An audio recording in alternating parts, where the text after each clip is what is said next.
नमस्कार दोस्तों, the new era of education channel में आपका स्वागत है। मेरा नाम अनुपम मिश्रा है। दोस्तों, आज का जो हमारा टॉपिक है वो है शिक्षा में संचार या संप्रेषण। दोस्तों, जैसा कि हम सभी लोग जानते हैं कि एमएड और बीएड के पाठ्यक्रम में एक हमारा सब्जेक्ट है शैक्षिक तकनीकी, जिसके अंतर्गत ये टॉपिक आता है शिक्षा में संप्रेषण या शिक्षा में संप्रेषण का क्या महत्व है, या जो है एक प्रभावी टीचर के लिए, एक प्रभावी शिक्षण के लिए, टीचिंग के लिए संप्रेषण कैसे लाभदायी है, इसी को हम उसमें देखेंगे। तो संप्रेषण जो है, इस वीडियो में हम संप्रेषण के अर्थ और उसकी परिभाषाएं और विशेषताएं जानेंगे, और इस आगामी इसके सेकेंड पार्ट में हम जो है इस संप्रेषण में उसके उद्देश्य, विशेषताएं, महत्व और प्रकार और प्रक्रिया के बारे में जानेंगे। तो सबसे पहले हम लोग संप्रेषण का क्या अर्थ है इसके बारे में देखते हैं। दोस्तों, संप्रेषण कुछ खास नहीं है। संप्रेषण बस इतना ही है कि आप अपने मस्तिष्क में जो भी विचार है, भावनाएं हैं, तथ्य हैं, वो सेम एज इट इज़ दूसरे व्यक्ति के मस्तिष्क में या विचार में उसको ऐसे ही पहुंचा दें या ऐसे डिलीवर कर दें किसी माध्यम से, तो वो संप्रेषण कहलाता है। साफ शब्दों में कहें तो संप्रेषण जो है दो व्यक्तियों के मध्य भावनाओं, विचारों, तथ्यों आदि का जो है आदान प्रदान है।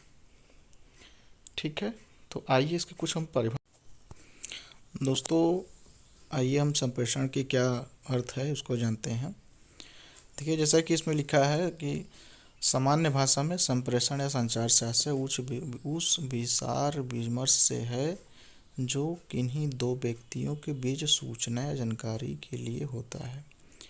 अर्थात जैसे दो व्यक्ति हैं, उनके मध्य जो विचार विमर्श होता है वो किसी सूचना जानकारी के लिए हो, ये भी एक संप्रेषण है।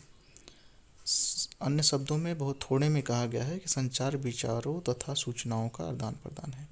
यानी आप जो भी इंफॉर्मेशन है, आपके अंदर जो भी थॉट्स है, थिंक है, वो एक दूसरे से आदान प्रदान भी करते हैं, तो भी इसको संचार ही या संप्रेषण कहा जाएगा। आगे क्या है, दो या दो से अधिक व्यक्तियों में तत्वों, विचारों, विचारधाराओं या संवेगों के पारस्परिक आदान प्रदान को संचार कहते हैं।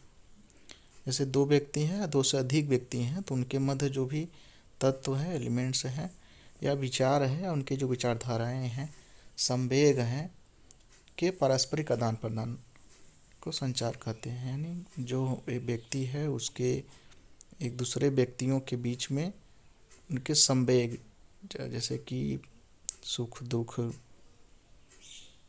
ठीक है, भय, क्रोध, जो भी है वो, और उसकी जो विचारधाराएं हैं, उसके जो तत्व हैं, वो एक दूसरे से जब आदान प्रदान करते हैं, एकदम जैसा वो एक दूसरे तक पहुंचाना चाहता है, तो ये संचार हो जाता है।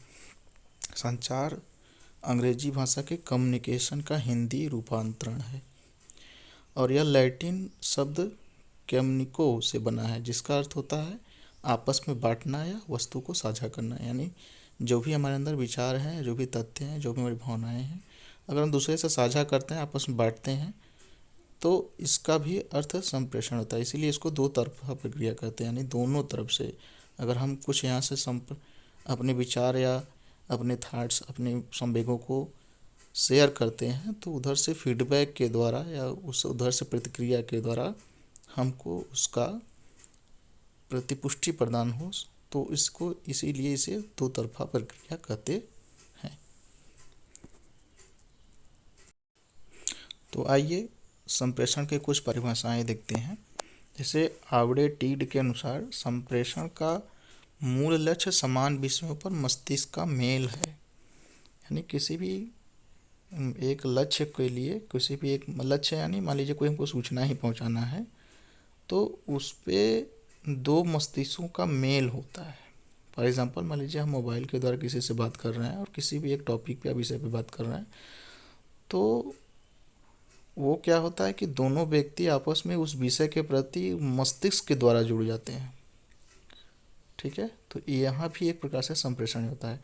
हर्बर्ट साइमन के अनुसार उन्होंने कहा कि संप्रेषण वह प्रक्रिया है जिसके द्वारा निर्णयों को संगठन के एक सदस्य से दूसरे सदस्य तक पहुंचाया जाता है। मान लीजिए कोई संगठन या ऑर्गेनाइजेशन है, हमारा टीचिंग ही एक संगठन है, तो विद्यालय में भी एक संगठन होता है, तो उसमें जो हमारे मान लीजिए सबसे हेड हैं, उनके द्वारा कोई सूचना हमको पहुंचानी है अपने कर्मचारियों तक, अपने अधीनस्थों तक, तो वो जो है एक व्यक्ति से, एक सदस्य से दूसरे सदस्य तक जैसा वो निर्णय लिया गया था हूबहू वैसा ही निर्णय सबसे निम्न कर्मचारियों तक वैसे ही पहुंच जाए एक सदस्य से दूसरे सदस्य तक, तो ये भी एक संप्रेषण होता है। थियो हेमन ने संप्रेषण की परिभाषित करते हुए कहा कि संप्रेषण एक व्यक्ति से दूसरे व्यक्ति को सूचनाएं एवं समझ हस्तांतरित करने की प्रक्रिया है। यानी उन्होंने सूचना के साथ साथ उनकी अंडरस्टैंडिंग, जैसा वो उसको समझते हैं सेम ऐसा ही वो दूसरे व्यक्ति तक समझा दें, अपनी बातों को पहुंचा दें, तो ये भी ट्रांसफ़र कर दें, तो ये भी एक संप्रेषण कहलाता है। लुइस ए एलन ने संप्रेषण को परिभाषित करते हुए कहा कि संप्रेषण एक व्यक्ति के मस्तिष्क से दूसरे व्यक्ति के मस्तिष्क को जोड़ने के पुल का काम करती है। यानी एक व्यक्ति से दूसरे व्यक्ति के मस्तिष्क को जोड़ दे, उसके वो क्या करती है, पुल का काम करती है। पुल समझते हैं, सेतु, मतलब जोड़ने का कार्य करती है, एक प्रकार से कह सकते हैं। यानी दूसरे व्यक्ति को जोड़ने वाला पुल है। संप्रेषण के माध्यम से दो व्यक्तियों के जो मस्तिष्क हैं उनको जोड़ा जा सकता है। क्यों जोड़ा जा सकता है कि जो भी सूचनाएं या उसके भावनाएं या उसके तथ्य हैं वो एक दूसरे तक हूबहू ऐसे ही पहुंच जाए। जो हमारे विचार में, मस्तिष्क में विचार में जो विचार पल रहे हैं, जैसा हम सूचना हमारे दिमाग में है, सेम ऐसे ही अपने ही भावनाओं में, अपने ही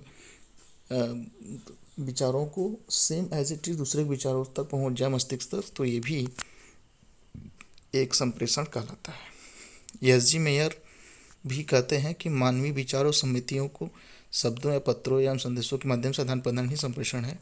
यानी लोग देखिए, संप्रेषण शब्दों के माध्यम से भी होता है, पत्रों के माध्यम से भी होता है, और जो भी वो संदेश है उसको किसी माध्यम के द्वारा आदान प्रदान अगर करते हैं तो भी संप्रेषण माध्यम कई भी हो सकते हैं। पत्र भी हो सकता है, मोबाइल है, आजकल तमाम तरीके के माध्यम से फैले हुए हैं, ईमेल है, तो किसी भी माध्यम से अगर हम संप्रेषण करते हैं तो ये भी एक संप्रेषण कहा जाएगा। न्यूमैन समर ये सबसे अच्छे जो है परिभाषा देने वाले एक विद्वान हैं संप्रेषण के। उन्होंने कहा कि संप्रेषण दो से अधिक व्यक्तियों के मध्य तथ्य, विचारों, सम्मतियों, भावनाओं का पारस्परिक यानी म्यूचुअल तरीके से, आप भी हम भी, फिर हम भी आप भी, आप भी हम भी, इस तरीके से पारस्परिक आदान प्रदान है। किस चीज़ का?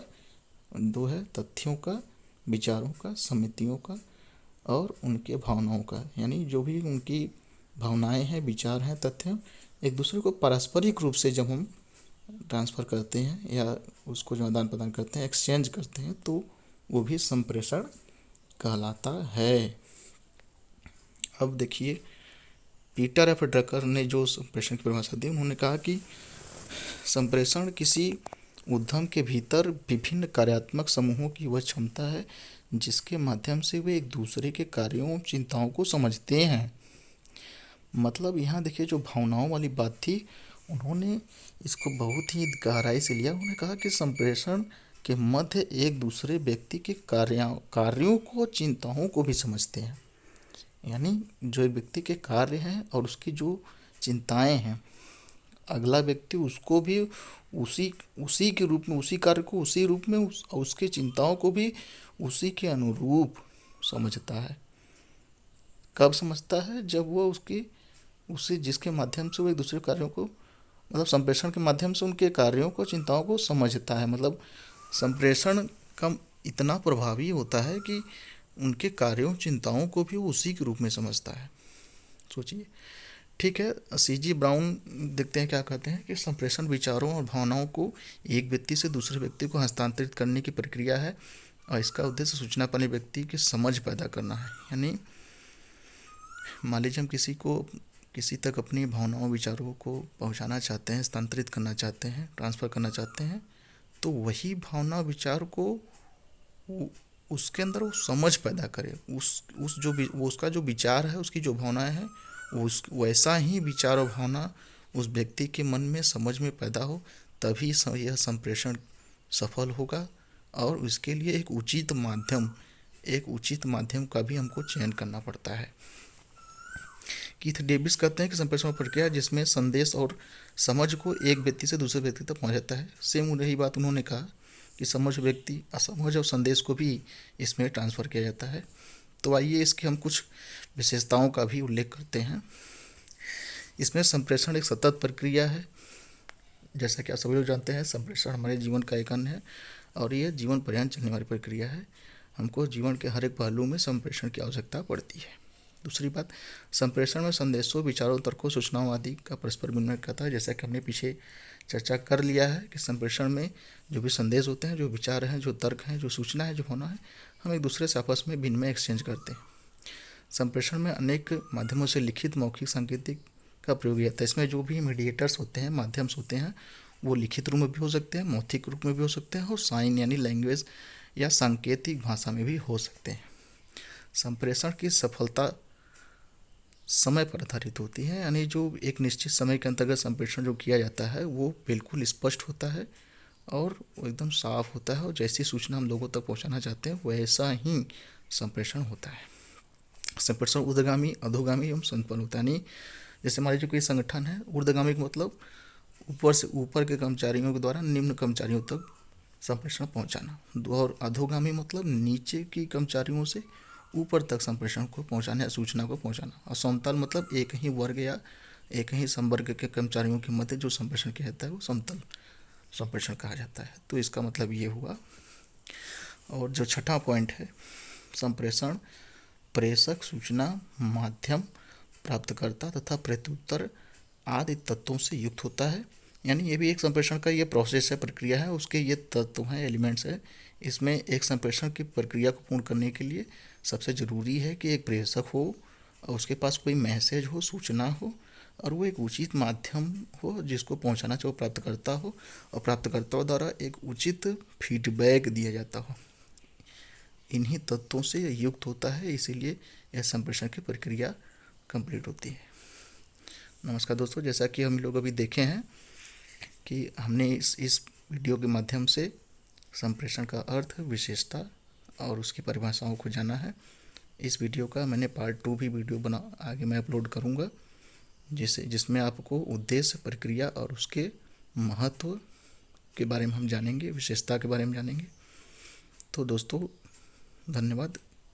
आपसे एक निवेदन है कि आप इस वीडियो को ज़्यादा से ज़्यादा लाइक करें, शेयर करें और बेल आइकन न दबाना भूलें, जिससे कि हमारा आगामी वीडियो आप तक सरलता से पहुंच सके।